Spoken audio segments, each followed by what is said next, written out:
Namo tassa bhagavato arahato samma sambuddhassa. Namo tassa bhagavato arahato samma sambuddhassa. Namo tassa bhagavato arahato samma sambuddhassa. Homage to the Buddha, the blessed, noble, and fully self-awakened one. So on this particular video, I just want to move to the chapter 3 on the mind, and I've chosen the first 2 verses. So I shall chant them in my own inimitable way. Pandanang chapalang chitang durakang duniwarayang ujung karoti me dawi usukaro wate janang warijo watale kito ukamo kato ubato paripanda tidang chitang maradayang pahatawe. Translation. So it's a very quick one, fairly literal. The wavering, unsteady mind, hard to control, difficult to restrain. The wise one straightens like an arrow maker straightens an arrow. That was the first verse. And the second one. As a fish quivers when taken out of its watery home and thrown onto dry ground, so does the mind quiver when it is taken out of the sensual world to escape the realm of Mara. So that's the verse. So how did this come about? So we can go to the story. So the story of Thera Maggiya. So while residing at the Chalika mountain, the Buddha uttered these verses.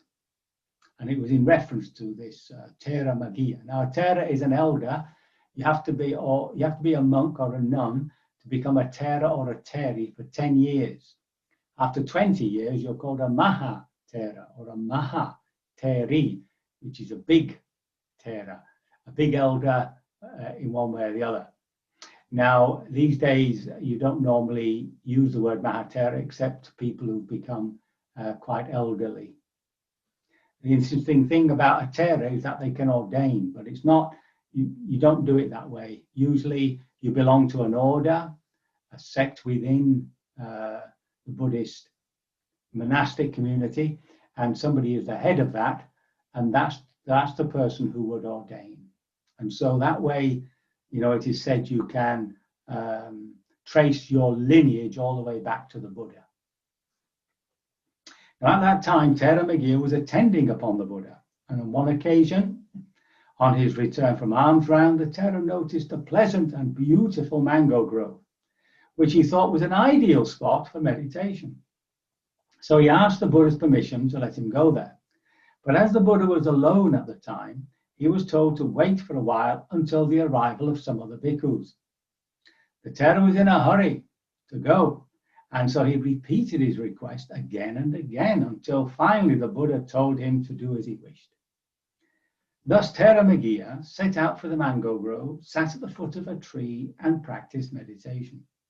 He stayed there the whole day, but his mind kept wandering and he made no progress. He returned in the evening and reported to the Buddha how all the time he was assailed with thoughts associated with the senses, with ill will, and with cruelty. So the Buddha told him that as a mind, I've lost my...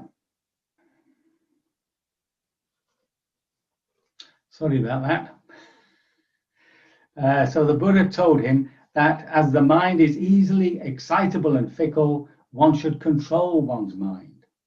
So if we go back to the verses, now in the first verse, there's nothing particularly important about the Pali as such, the words. So it's a case of the mind is excitable, unsteady, wavering.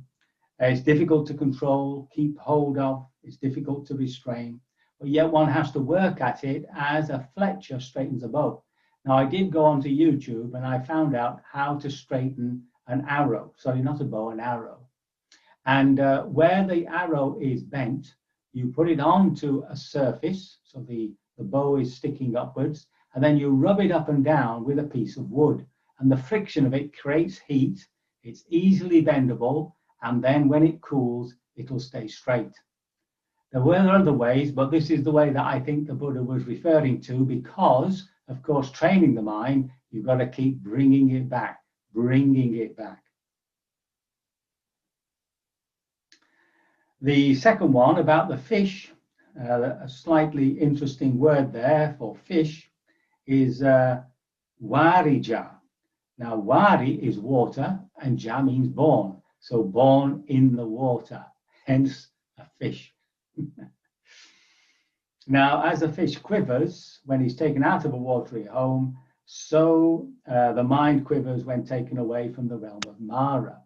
So now we are, of course, entranced by our senses, what we see, what we hear, what we taste, and so on. And suddenly to find ourselves in this inner quiet place, not feeding the senses, then obviously those old habits go berserk. They want to be back out into the world, engaging with Mara, the enticer. And so just like a fish taken out of water, you know, almost gasping for oxygen and quivering, so the mind is gasping for these sensual delights. So that's a good, I think that's a very good image. The Buddha is very good at, you know, these little metaphors just to get across his meaning. He says some people think like that. So people have, you know, imaginative, poetic minds, and others have very intellectual. Most of us, of course, are in between. So now, having said all that, does he somewhere give ideas on how to train the mind? Well, now for this, we have to go to the scriptures themselves. Just before I go, I'll just read the commentary. So there's a commentary on all these Dhammapada verses and on the scriptures. The story of this verse is the same as the previous one, so they're both much the same. Our mind is indeed wavering, writhing, and difficult to restrain, and now they want to give us an image like a snake or a young branch. So an arrow maker making an arrow has to straighten it, otherwise it would be worthless. In the same way, we have to straighten the mind, otherwise it won't hit the goal. The goal, of course, is Nibbana. Okay, so now how to stop thinking. So this is in the middle discourses, the Majjhima Nikaya, number 20. You can look it up yourself there. I shall only, mention the various ways in which it can be done, and then we'll see. So the first thing is that the mendicant should focus on some other foundation of meditation connected with what is skillful. So, for instance, if erotic images appear in the mind, one thinks of the foulness of the body, and that definitely undoes the eroticism. So that's one example. Food, when you're eating food, you're feeling greedy, you know you're overeating, then just imagine what happens to the food until its final elimination, and that would definitely put you off eating much more. So it says here that with sensual desire, always try to create the other, the opposite. Now, you're not trying to develop disgust and self-hatred and all that, or hatred towards the body, rather. You're just trying to balance it. So when something pleasant comes up, which is an obsessive thing, one brings up the opposite and it cancels each other out. So it's just a way of undermining these unwholesome habits. If it's directed towards an inanimate object, then of course it's impermanence. So you might be wandering around the shops, escaping from lockdown and seeing all these wonderful clothes, and then you recognize that, well, the body's impermanent, clothes are impermanent, everything's impermanent. So that undermines that greed. That's what we're concerned with. We're not concerned with not buying clothes. We need to dress ourselves, yeah? When thoughts of hate arise, of course, towards the other, the opposite is loving kindness. And if it's towards an inanimate object, and in other words, a greedy desire to have something, then see it in its characteristics, the four great elements. You know, that it is actually just something that comes together with pressure, with heat, with something that is elastic and moving, a movement. In other words, just deconstruct it, just see it for what it actually is. And thoughts with delusion are slightly different. That would be something like doubt or something like that. So then, of course, it says just live with it, you know, put yourself under the guidance of a teacher, study the Dharma, inquiring into its meaning, listen to the Dharma, and inquire into its causes. So here we have, number one is the mendicant should focus on some other foundation of meditation, on some other object, usually the opposite or something that undermines whatever is causing the mind to wander. The second one is to, you know, if it keeps going, if that doesn't work, then to examine the drawbacks of these thoughts. So just remembering that unworthiness of evil thoughts, it causes us to be shameful. Now, shame doesn't have very good support in modern psychotherapy, but that would be neurotic shame. There is a shame to do with self-worth, with self-esteem. You know, that if I did that, it wouldn't be me. That sort of statement that we have about ourselves.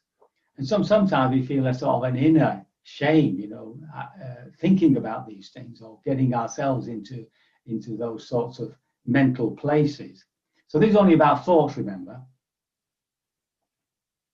And of course, to understand that there are dangers, because when you develop unwholesome states, they do, you know, grow within ourselves. And every so often they'll escape through what we say and even through what we do. So there has to be a little bit of dread of consequences there.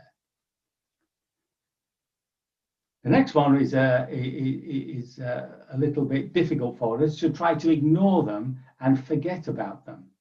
So when the mind is just restless, now sometimes the mind is just restless, it's just moving all over the place, in which case the best thing to do is just to, as it were, push it aside and bring the attention back into the body. So sometimes that works, sometimes they do forget them. Of course, here we're talking about training the attention to be still. This is obviously a little bit of suppression here, but we can deal with these things much better when we've attained some level of steadiness of the mind. And then it says you should stopping the formation of thoughts. Now that's interesting because the Pali uses the word sankhara. Now sankhara are our habits, our volitional formations. It's what we have created in ourselves through acts of will. All our negative speaking, all our anger, all our anxiety, all that is self-created, just as much as our love, our happiness, or joy. So here, it actually translates this sankhara as a condition, right, to stopping the causing of thought. Now here we can ask the question, what is the cause? Why is this happening in me? Now that's getting us close to a more vipassana position, where we would then go into the body to examine the actual mental state that's causing the thoughts to arise. And of course, that's where we would stay. We would stay there investigating, feeling, allowing this mental state to express itself.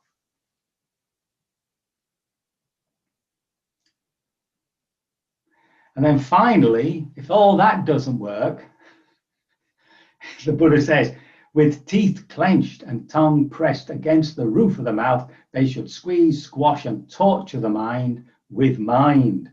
So that sounds pretty heavy. But here, what the Buddha is saying, that we should really replace an unwholesome thought with a wholesome thought. Now, this is especially useful if you're trying to develop a particular mental state, such as loving kindness. If you find that you're very involved in some sort of hateful thing, angry place, anxious place, doesn't matter what it is, one really just keeps those beads. You use beads, you know. Say, may all beings be happy, may all beings be safe, may all beings be healthy, may all beings, and you just pound, pound, pound. And what you're doing is creating a mental state, right, which will eventually sit on top, keep these unfortunate states underneath. And you are developing that mental state. You know, when we practice this, we are developing loving kindness, but we're not, of course, looking at what's underneath this stuff.